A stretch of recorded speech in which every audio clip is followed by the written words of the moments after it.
M करीम का second number question है बाबू।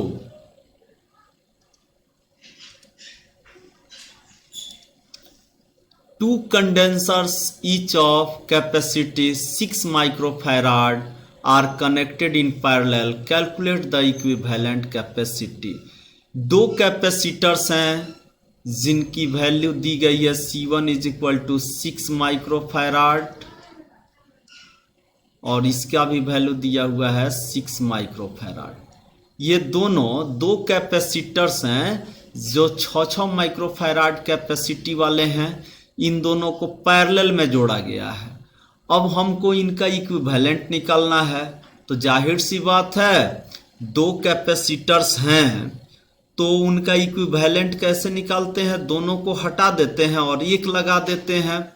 तो जैसे यहाँ ए पॉइंट है और यहाँ बी पॉइंट है, तो इन दोनों के बीच में दो कैपेसिटर्स हैं। हमने दोनों कैपेसिटर्स को रिप्लेस करके और एक कैपेसिटर सी लगा दिया यहाँ। अब हम जानते हैं जब पैरेलल में होता है तो Cp बराबर होता है बाबू C1 plus C2। Method first इसको कहते हैं। Cp बराबर क्या हो जाता है, डायरेक्ट जुड़ जाता है। पैरेलल ग्रुपिंग में कैपेसिटर्स की कैपेसिटी डायरेक्ट क्या कर दी जाती है, जोड़ दी जाती है, यानी कि Cp बराबर C1 प्लस C2। अब C1 की वैल्यू क्या दी गई है यहाँ 6 माइक्रोफैराड, C2 की वैल्यू क्या दी गई है 6 माइक्रोफैराड। तो अब दोनों को ऐड करेंगे तो क्या देगा 12 माइक्रोफैराड और यही हो जाएगी Cp आंसर।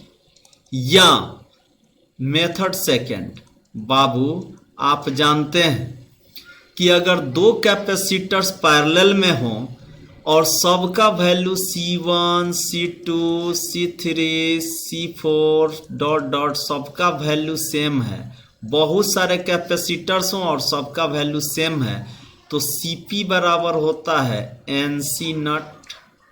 क्या करते हैं, एक कैपेसिटर की कैपेसिटी में नंबर ऑफ कैपेसिटर्स यानी कि संधारित्रों की संख्या से गुना कर देने पर भी निकल जाता है।